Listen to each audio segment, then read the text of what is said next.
Morning everyone. Today's August 26th and we're still working on wheat. But last night that rotor started slipping on the R75, so we're going to change it out, and every time we change it out we come up with doing a different way. So we're going to do a little videotape for ourselves or whoever, the easiest way we found it to change out a rotor belt. So let's so I guess the first thing we do is we take the rotor speed all the way down to 400 when you're in high gear.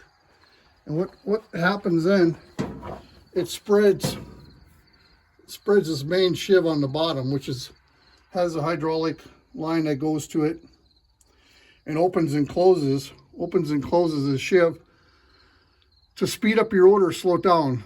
So what we did is we usually go all the way slow so it's all the way open, and then we take a bar and we pry that spring-loaded sheave up top, we pry that apart. So then we're able to spin this belt off on the bottom. But every time we do this, we don't do them very often, and then you forget how you do them, and next thing we're pulling this whole thing off, and it seems to be a lot of extra work. So at this point, and we measured from the old belt, the width right here on these lugs, to the new one, and it's probably 1/4 inch difference in width. So I would imagine it's time. And this year the wheat's pretty heavy, so it loads are pretty good. So anyway, this is a little reminder of how we've done it, found it to be the easiest. So we're going to change it out, and we'll just keep shooting as we keep going with this. Hopefully it helps somebody else out down the road. But maybe somebody else has an easier way of doing it. And I'd sure be glad to find the easier way. All right, thanks. The other thing you got to do when you're removing a belt is a linkage from your gearbox, so you can go high, low speed. There's a linkage up there. You just got to pull the bolt out, and then your belt will slip over you'll have to move the linkage up, and the belt will come off the top then. Just a little FYI to help someone out. I guess when we had that gearbox linkage, we had to pull the bar out totally to get our belt by. But I don't remember if I said anything about the block of wood, but we stuck a block of wood in there to keep the spring loaded or apart. So our belt falls in as deep down as we can in order for us to spin our belt back on. So it's a little reminder for me next time, because I heard guys say pull the sheave off and do this and that. Actually, when you do it this way, it goes fairly easy. Okay, just another little glitch. Well, here's the shot of the tools we used. We used the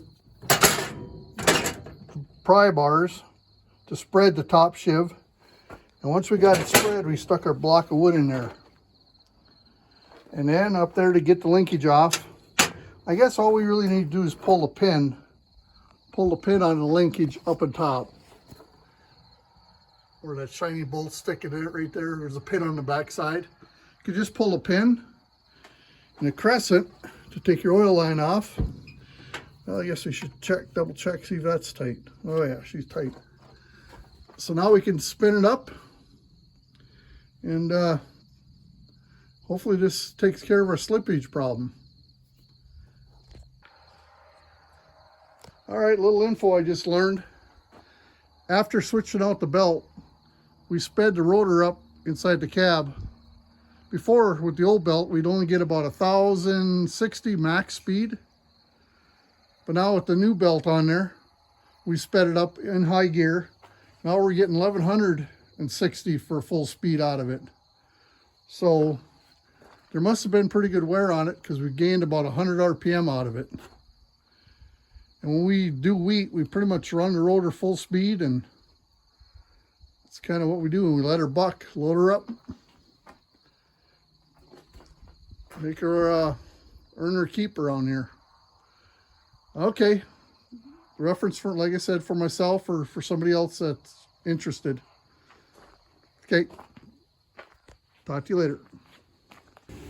Well, let me give you a little tour. Almost every morning we get up before we head out combining. We check oil, we blow the machines off with air, blow the radiator out. Of course, that one there seems to get dirty quick. But we got a air compressor that we bought. I'd recommend it. So a buddy of mine recommended it to me, and it works very well. Holds pressure, 65, 70 pounds pressure. So usually blow out the radiator, and I'll just give you a little tipper. But a lot of these cup bearings, they end up, I don't know if you see them here, but they end up filling up like that. And if they get out of balance, say a piece of dirt fall out and start stuff. And up here's another one. Okay. So we end up blowing them all out. The engine, radiator, air cleaner. This big clutch pack here, it gets plumb full too. You can see down in here. All it takes a little bit of dirt to fall out of them, and then they're out of balance. There's another one. But sure be nice to come up with something where you don't have to blow them off every day, but it's just part of maintenance. All right, I better get blowing here, blowing this machine off. But yeah, this thing works well. So, all right, better get going. And don't forget the safety thing of the day. Put your earplugs in. All right, talk to you later. What the heck? I'll bring you along for a little bit of this blow tour here.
The other thing I'm doing is when I'm blowing off, I'm looking for bad bearings or belts or bolts that are broke or pins missing.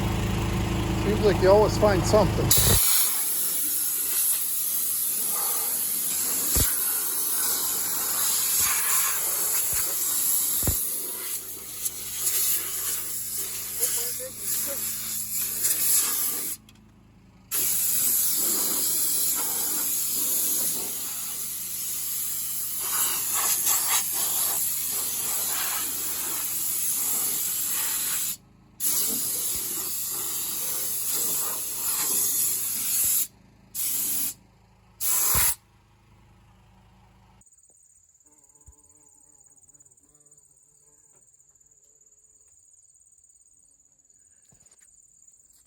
Well, today's August 27th. We got about a 1/4 inch of rain last night. So there won't be no, see water puddles sitting around. Won't be no combining today until maybe Wednesday, Thursday. Possibly, but anyway, hope you enjoyed the video. Pass it on to someone. Let's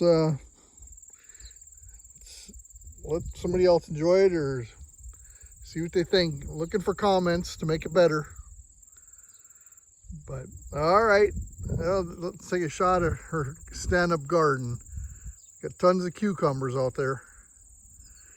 That's her quiet place time. All right, talk to you guys later. Hope you enjoyed it. Bye.